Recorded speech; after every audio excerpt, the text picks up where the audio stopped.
Citizens, episode 6. Bigger brands nowadays look for smaller brands with a cultural background, I would say, or have. You're seeing that? Yeah. Are you getting approached by more? I see that a lot. Yeah. And I think that's because we're targeting a younger audience in such kind of way that's new for them. Yeah. And especially if you're a new brand, Mm-hmm. there's this energy Yeah. that everyone feels. If you're, and I think today it's the easiest way as a big brand, just to be part of that. To buy into culture. Yeah. Yeah. I think that's the best way of saying it. Yeah. I think that, I mean, I agree with you. I do see it. I feel that people feel they can buy into it. Yeah. But then there needs to be an understanding from the young brand or the young designer or the DJ or the whatever the thing that's being bought into to scoop into like the bigger brand messaging is, do you know your worth when it comes to your cultural currency? Yeah. Like, ask yourself that. And there will people who will doubt you and people who will question it and say it's not that worth. But the reality is, it is worth something. It is worth a lot. How do you know what kind of amount you would ask those? I don't know how to do it in a numerical way because Yeah. I think each situation is different. Yeah. And then, you know, some brands have bigger budgets than others. So that's like ultimately you have to hopefully have a dialogue with the individual from the bigger brand and have like try and get some form of transparency on the budget so you're not getting. There's always going to be like, what do you have? Well, what do you want to charge? What do you have? And that's just annoying. I've been in the industry forever and it's still annoying. Yeah. But it's what you have to navigate. But also, so how you start that conversation. Like if you start that conversation very, very strong and you're very secure of everything that you do. I've seen myself on previous conversations or that I was always, the Dutch mentality is always be very quiet and just be a little bit more humble in some kind of case. And I've seen in that kind of business you have to be, you have to know what you're worth immediately. yeah. But you cannot set an amount. It depends That's on the interesting client. because you're really working as an international brand, but your Dutch heritage is very part of you. Yeah. And I think that you and a number of other Dutch brands in the current 2018 market are really influential right now. And I really am excited for the successes of Pater and Daily Paper and Ølåf and Bonner and Smith Boys. And like, I really, really love this sort of like understanding that I personally want to buy into your product because I like the style, I like the designs, and they're all quite different. And then I also appreciate your connection to your community, and each of you have a different lane in that too. Yeah. But the presumption, I think people outside of the Netherlands may not know the nuances and can like categorize you all very similar in a similar category. But I really appreciate when you are very truthful to who you are as individuals and as collectives and how you are band together in support of each other, yet still maintain your own identities different to each other. Yeah. Now, how do you put a value to that for when you're collaborating with a bigger brand and when you're collaborating on a project? You need advocates. You need to know that you can talk to each other and ask, hey, what was that? I don't want to get into your business, but what was that contract like? How many zeros were at the end of that? That's actually literally what I do. Yeah, like you're like, were you on an exclusive? Could you not work with anybody else? Were they going to support you on the visuals? Did they give you budget for the visuals? Did they ask you to do we need to work together. Collaborations does not mean you just are collaborating with a big brand, but how are you working within your community of people to get across the creative idea of your brand, but also the growth of understanding of the potential of your growth and your reach out. And I think that you need that I know that it's not easy to do, but having advocates and trustworthy communities where you're talking to each other when you don't have any needs. Yeah. Are you touching base with your people when you don't need anything? All the time. Then that's what you've got a community. Yeah. But if there's a brand that if there's a person that only talks to you when they need information from you, Yeah. By the third time, the other person on the end of the phone is like, interesting. Yeah. So that's the cultural, the social currency that is so important to then navigate these corporate, much bigger mainstream brands or collaborations or partnerships or whatever the project is. And I think that goes across all sorts of mediums, whether you're in the music industry, the art industry, the fashion industry, dance, performance, various. So I think maybe in the past, I didn't understand that fully. No one explained it to me properly, because I've learned through the years, and I didn't go to any university of what I do. I went through the experience of working. Yeah, a lot of. But like, when people say it's really important, your connections are really important, I found that if I read it as, or I understood it naively at points as it being about who you know is going to get you somewhere. Yeah. And I thought it was about social status and ladder, and I never felt good when I was socializing that way. I never felt I'll go sleep feeling good about myself if I was purely trying to connect to people for my better interests. Yeah. Likes, or... I'm talking in human form. Yeah. I don't give... Sorry, I don't... Can we swear? Yeah. Okay. I don't give a about likes or not likes. Yeah. I don't have to care about that. That's luckily for me. It's not connected to any project I do right now. So luckily I don't care about that. Yeah. But I'm talking about human form. I don't like myself. It's in the original form of likes. Mm-hmm.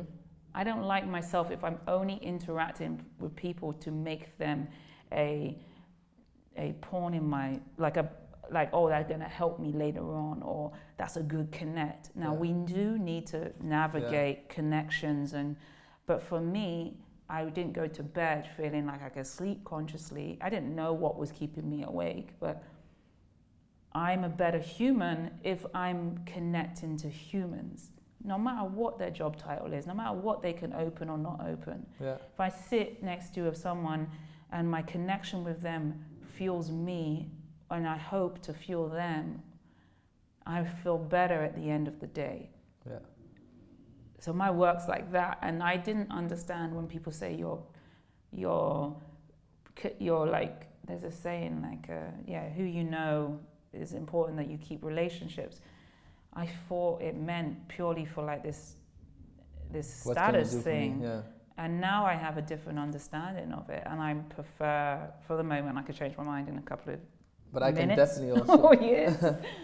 But does that make sense? Yeah, it makes a lot of sense. Yeah. And I can also see that is something that you've done at Ace and Tate.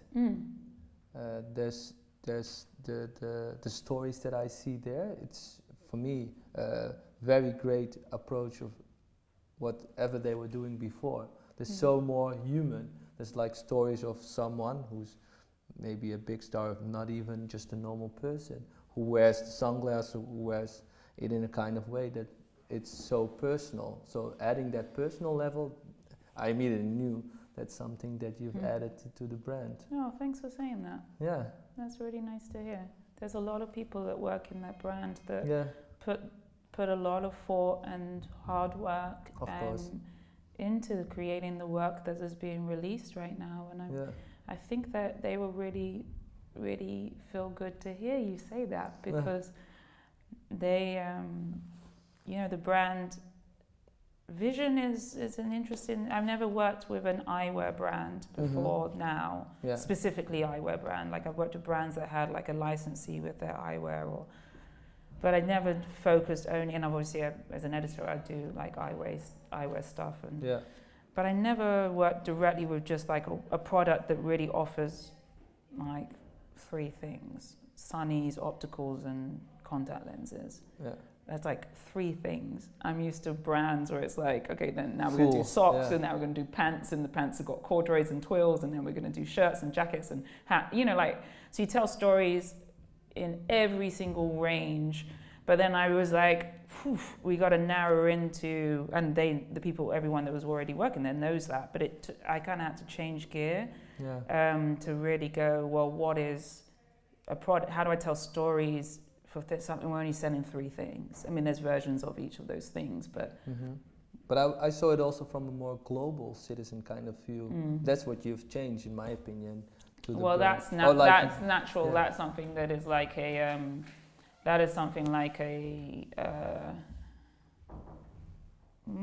what's the way of putting it? Yeah. Side effect of having me. That's a side effect. So some people, it's what they want from me when they bring me into a project, is like having someone that's a multicultural, has lived in globally influencing cities, that has an understanding of the world when it comes to consumerism. Yeah, they want that. That's what my resume is. That's what my currency is, and why people want to hire me. Yeah. But sometimes I think of that as like, oh, you're kind of getting that as a side effect, whether you want it or not. And I have to sometimes remind myself that not everyone wants that part of me. I can understand, I've got to kind of tone that down. But I'm in the place in my life where I'm trying to not tone myself down. I'm just trying to give myself perimeters to make sure that I'm sustaining from all of my needs. And my needs are as a mother, as a wife, as an individual, for myself, for my family, friends, and for my career. So that requires more control and don't give it all. And if you're working on a brand that is about human stories and or vision or perception and how to see things from a different point of view, there's a lot of rawness that you open up with that. So how do I work in that connectivity but also sustain the necessities of like overall life? And I think I'm really happy to be in this part of my life doing that. Well, when I was in London, I was a baby, child, teenager, and then baby adult. So I didn't even know I would have a career. I just had survival and growing, but I've never really had a career in London. I mean, I worked at really influential places, but I was just like at the bottom of the totem pole, just grinding and surviving.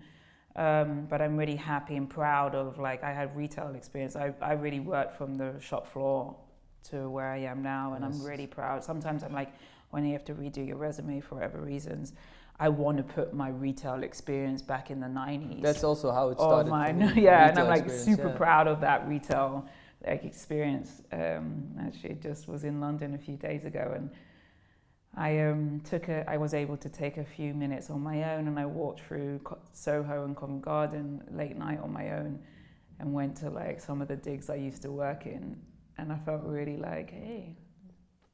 It's still here. Yeah, I used to work there. Nice. I used to work there. But those London years were very important, establishing, pillar building. My career really was in New York. Yeah. I moved to New York as a baby adult. So I was in my early 20s, and so I have chapters within New York. But what New York allowed me to do was be. I'm a Londoner, born and bred, and I was very aware of the ceiling that I thought was there, the glass ceiling. Very multicultural city, one of the most multicultural cities in the world. Very, very integrated in my workplace, in my life, everything. But I felt like the classism, like I was living in Tottenham, I was a Tottenham girl, a North London girl, working in the West End and for like really influential companies, but really didn't see how I could grow in there. Going to New York allowed me to be like new, and then there's ambition in New York is like a real vibrant like energy. Everyone's like, yo, let's go, let's do this. And because I was anonymous, and it was a wonderful chance to reinvent. But I wasn't conscious I was doing that, and I actually think that it was just my butterfly wings were starting to like get muscle. But you were also, I think, beautiful girl with this English. Well, thank you. My accent definitely stayed. I did not drop my accent. I'm not going to fib. Like that definitely disarmed people. But I don't think my looks got me anywhere. Actually, being a woman of color is a beautiful thing. I'm very proud, but I don't think I got doors open due to that.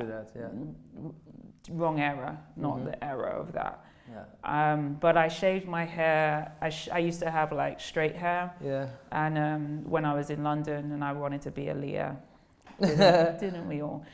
So I was like tomboy with like straight hair. But before I moved to New York, I shaved my head and went bald. And so my whole hair expression and growth happened in New York. So I went natural. And there were some really awkward years, so I was not looking good, and I had very little money. But vibrancy of energy is there, man. That's a good place to be a young adult. It's a good place.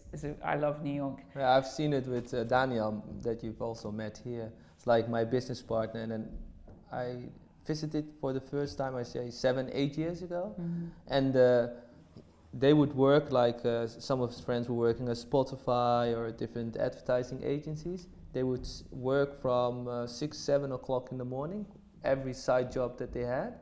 Then they would go to their office from maybe 9:30 till 7-8, come back, and then still do something else. Yeah, I had, there was a good long, like 7 years, I was 3 jobs. Yeah. I was like a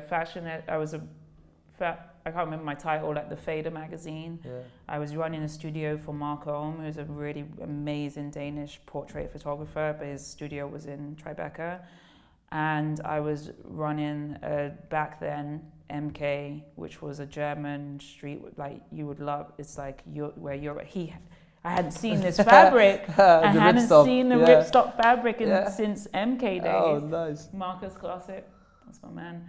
So he was ahead of his time, and he's a German, but he's living in Paris, and he had his space in New York. And I was running his creative New York office, the studio for Marcom, and an editor for the Fader, which is a hugely influential music magazine. But so I had those 3 jobs, I'd say, for a good 5 years. Crazy. If not, I don't know how long, someone can tell me, but I'm not very good at math.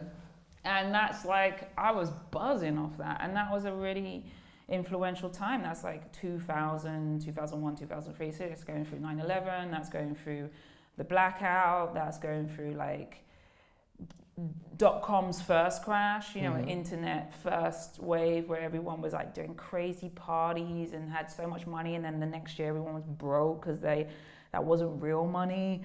And yeah, that was an amazing time. Very quick jump from you living in New York and the industry as it was at that time. And if you see the industry at how is it today with 2 kids and YouTube being the number one platform where people use, social media platform. Yeah. Information is so fast. Yeah. How do you see that changing in the role that you have today? My role for brands, or my role as a mother? Your role for brands and what it affects on your kids. Yeah, because I have to sometimes turn off one or the other to fully be present in the thing I'm doing.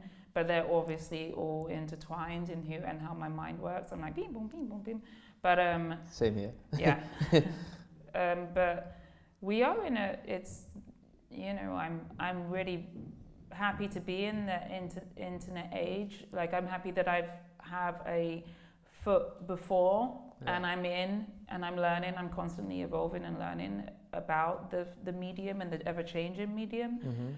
But I'm also aware of our consumption addiction. I'm aware of that responsibility for a brand that wants more, and the beast needs to be fed. So as an editor, it was like feed the beast. The internet was the beast that needed to be fed, and we had to feed it content all the time. Yeah.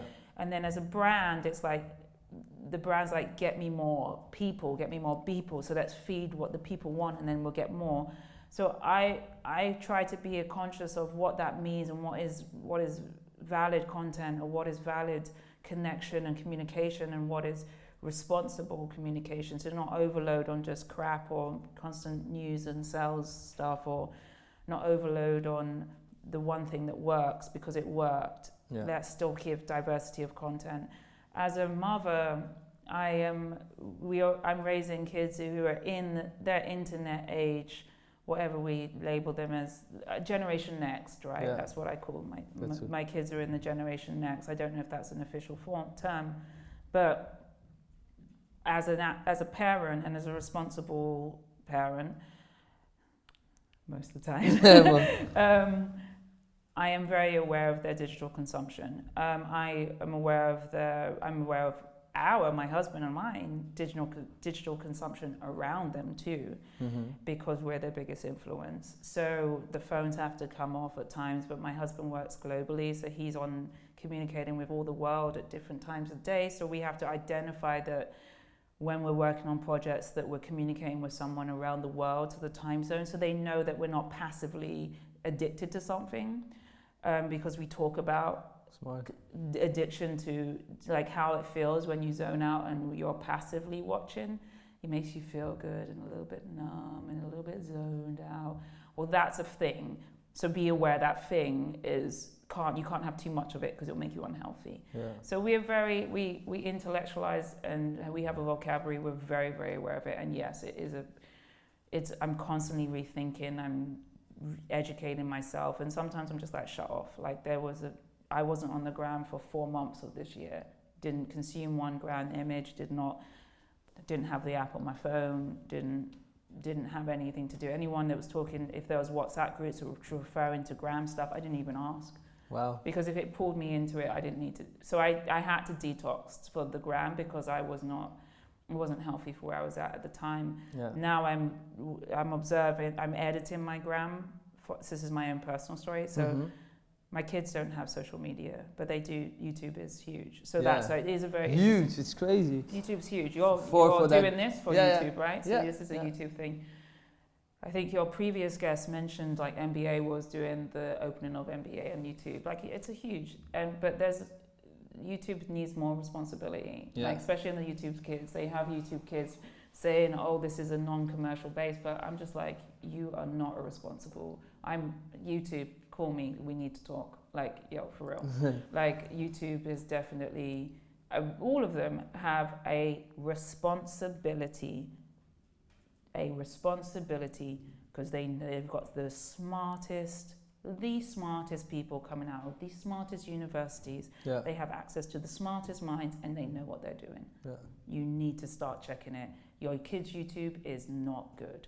And you can, if you're only going to rely on algorithms to help edit it, you're doing a terrible job.